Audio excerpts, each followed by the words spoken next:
নমস্কার, good evening. সবাই কেমন আছেন? আশা করছি সবাই খুব ভালো আছেন আর আমিও ভালো আছি। ড্রিম লাইফ বিউটির আরও একটি নতুন ব্লগে আপনাদের সবাইকে জানাই স্বাগত। এখন বাজে সন্ধ্যা 7টা আর এখন থেকেই আজকের ব্লগটা শুরু করছি। আশা রাখছি আজকের ব্লগটাও আপনাদের কাছে খুব ভালো লাগবে। বাইরে কিন্তু বেশ জাঁকিয়ে ঠান্ডা পড়েছে আর এই ঠান্ডার মধ্যে গরম গরম চা খেতে তো ভীষণ ভালো লাগে। তো সন্ধ্যাবেলায় সবার চা খাওয়া হয়ে গেছে আর চা খাওয়ার পর এই যে রাতের রান্নাটা শুরু করব তারই প্রস্তুতি নিচ্ছি। আজকে রাত্রিবেলা একটু স্পেশাল রান্না হবে। শীতকালে তো নানান রকমের সবজি ওঠে আর সেই সব সবজি দিয়ে একটু স্পেশাল রান্না বান্না না করলে হয় বলুন তো। আর গরমের দিনে তো খুব একটা রিচ খাবার খেতে ইচ্ছা করে না। ঠান্ডার দিনেই কিন্তু যত সব মুখরোচক খাবার বলুন, টেস্টি খাবার বলুন, সেগুলোই খেতে ইচ্ছে করে ঠান্ডার মধ্যে বসে বসে। তো আজকে রাত্রেবেলা একটুখানি চিকেন কষা আর তার সাথে করব ফ্রাইড রাইস। এদিকে সোনার বাবা একটুখানি মুড়ি খাবে আর মুড়িটা একটুখানি কাঁচা লঙ্কা, পেঁয়াজ আর তার সঙ্গে সর্ষের তেল দিয়ে একটু মাখিয়ে দিচ্ছি। তো ওটাও খাবে আর তারপর রান্নাবান্নাটা শুরু করব। আর এদিকে দেখুন সন্ধ্যাবেলায় যে চা খাওয়া হয়ে গেছে আর সেই চায়ের বাসন সমস্তটা পড়ে রয়েছে। তো সেগুলোই ভাবছি একেবারে এখন মেজে ঘষে জায়গাটা ক্লিন করে নিই, তারপর রান্নাটা শুরু করব। আমার আগের ব্লগগুলো থেকে বেশ কয়েকটা কমেন্ট এসেছে, চলুন সেই কমেন্টগুলো একটুখানি পড়ে নেওয়া যাক। রিহানা আলদার আইডি থেকে কমেন্ট করেছে, তোমার কাজগুলো দেখে খুব ভালো লাগলো। কমেন্ট করার জন্য অসংখ্য ধন্যবাদ। জাকির বাংলা ব্লগ থেকে কমেন্ট করেছে, প্রথম লাইক দিয়ে ভিডিও দেখা শুরু করলাম আপু, থ্যাংক ইউ। আরেকটা আইডি থেকে কমেন্ট করেছে নাইস বিউটি, থ্যাংক ইউ। সেই আইডিটার নাম আমি ঠিক পড়তে পারলাম না, ওই জন্য বলতে পারলাম না। তো যাই হোক, এদিকে দেখুন কাপগুলো আমার সমস্ত মেজে সরিয়ে রাখা হয়ে গেছে আর এবার চালটা ভিজিয়ে রাখছি। চালটা আমি ওই 1 ঘন্টা মতো ভিজিয়ে রাখবো, তাহলে চালটা কিন্তু সুন্দর লম্বা লম্বা হবে আর ঝরঝরে হবে। শুধুমাত্র বাসমতি চাল বলে না, আমরা যে ঘরে চাল রান্না করে খাই সেই চালটাও যদি কিছুক্ষণ আগে ভিজিয়ে রাখা যায় না, তাহলে সেই ভাতটা না খুব সুন্দর হয় আর একটু লম্বা লম্বাও হয়। তো যাই হোক, এদিকে চালটা ভিজিয়ে রেখেছি, বেশ খানিকক্ষণ হয়ে গেছে। আর এদিকে সমস্ত সবজি, মটরশুঁটি, ক্যাপসিকাম, বিনস, গাজর সব কিছু কাটা হয়ে গেছে আর এগুলো সব জোগাড় করে দিয়েছে আমার যা। দুজনে মিলেমিশে রাতের খাবারটা তৈরি করছি। ও সব কেটে কুটে জোগাড় করে দিচ্ছে আর আমি রান্নাটা করছি।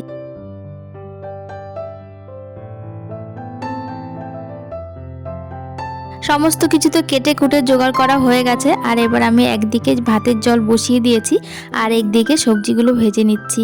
1 কেজি চালের মতো ফ্রাইড রাইস করব, তো তার জন্য সবজিগুলো ভেজে নিচ্ছি। আর আজকে ফ্রাইড রাইসটা না ওই কড়াইয়ের মধ্যে দিয়ে দেবো না, আগে সমস্ত সবজিগুলো ভেজে উঠিয়ে তারপর ভাতের মধ্যে সব কিছু দিয়ে মিশিয়ে নেব। এইভাবেই করব ভাবছি। যেহেতু 1 কেজি চালের ভাত তো কড়াইতে ধরবেও না, আমাকে 2বার করে করতে হবে। আর 2বার করে একটা জিনিস করলে না খুব একটা ভালো হয় না, আমি দেখেছি।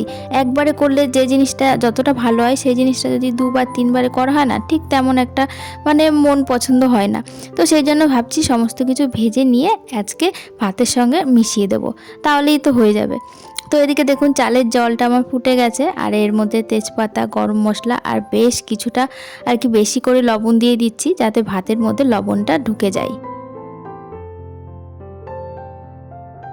আমরা দুজনে এখানে রান্না বান্না করছি আর আমার ছেলে ওদিকে ওর বড় কাকার কাছে বসে রয়েছে। যেদিন থেকে ওর বড় কাকা এসেছে সেদিন থেকে বড় কাকার পিছন ছাড়ছে না। পিছন কেন, 7-5 কোনো কিছুই ছাড়ছে না। ঘুম থেকে উঠে ওই যে বড় কাকার কাছে গেল। এখন শীতকালের বেলা, দুপুরবেলা ঘুমোয়ও না আর জোর করে ঘুম পাড়ায়ও না। ওই খেলতে খেলতে সন্ধ্যা হয়ে যায়, তারপর পড়তে চলে যায়। আর দুপুরবেলা না ঘুমোলে না একটু তাড়াতাড়ি ঘুমিয়ে পড়ে, সেটা বেশ সুবিধা হয়। আর এখন যেহেতু স্কুল নেই তো অতটা প্রবলেমও হয় না। তো সেই জন্য ওই যে ঘুম থেকে উঠলো, ঘুম থেকে উঠবেও বড় কাকার কাছে। এখন বড় কাকা রয়েছে আর বলে যে বড় কাকা না আসলে ঘুম থেকে উঠবো না। ওর কাকা ঘুম থেকে উঠিয়ে নিয়ে যায়, কোনো শব্দ হয় না। কিন্তু আমি, বাবা বা ওর ছোট কাকা যদি ঘুম থেকে উঠাতে যায় তাহলে চিল্লামিল্লি বেঁধে যায়, এরকম একটা ব্যাপার। কিন্তু বড় কাকার কাছে ঘুম থেকে উঠবে, কোনো শব্দ হবে না, একদম কোলে করে উঠে চলে যাবে। তো যাই হোক, এদিকে ওর বড় কাকার কাছে রয়েছে আর আমরা দুজনে এখানে রান্না বান্না করছি। আমার তো ভাত হয়ে গেছে আর এদিকে মাংসটা বসিয়ে দিয়েছি। আর ওর কাকার ঘর থেকে বারবার জিজ্ঞাসা করছে কত দূর হয়েছে, কত দূর হয়েছে। আচ্ছা, আমরাও তো যখন ছোট ছিলাম তখনও বাড়িতে যদি একটুখানি ভালো মন্দ রান্না হতো, মার কাছে গিয়ে বারবার দেখতাম কত দূর হয়েছে। ঠিক তেমনই ছেলেও বারবার জিজ্ঞাসা করছে কত দূর হয়েছে আর কতক্ষণ লাগবে। আচ্ছা, আপনারাও কি এরকম মায়ের কাছে জিজ্ঞাসা করতেন আর কত দূর, কতটা বাকি আছে? যদি এরকমটা জিজ্ঞাসা করতেন তাহলে কমেন্টে অবশ্যই লিখবেন, দেখলে সেটা আমার খুব ভালো লাগবে। তো যাই হোক, ওদিকে মাংসটা তো আমার হয়ে গেছে, নামিয়ে একপাশে রেখে আসলাম। আর এদিকে দেখুন, আগেই বলেছি আজকে ভাতটা আর কড়াইয়ের মধ্যে দেবো না। তো বড় কড়াইতে তো মাংসটা রয়েছে, সেটা আর অন্য একটা গামলার মধ্যে ঢালিনি, কড়াইয়ের মধ্যে রয়েছে। আর এদিকে আরেকটা ছোট কড়াই বসিয়ে দিয়েছি, তার মধ্যে ঘি দিয়েছি বেশ খানিকটা, আর কাজু কিশমিশটা হালকা একটু ফ্রাই করে নিয়েছি। আর ওই যে প্রথমে যে সবজিগুলো ভেজে রেখেছিলাম সেগুলো একবারে ঘিয়ের মধ্যে ভালো করে আরেকটুখানি নাড়িয়ে চাড়িয়ে নিচ্ছি, আর তারপর ভাতের সঙ্গে মিশিয়ে দেবো।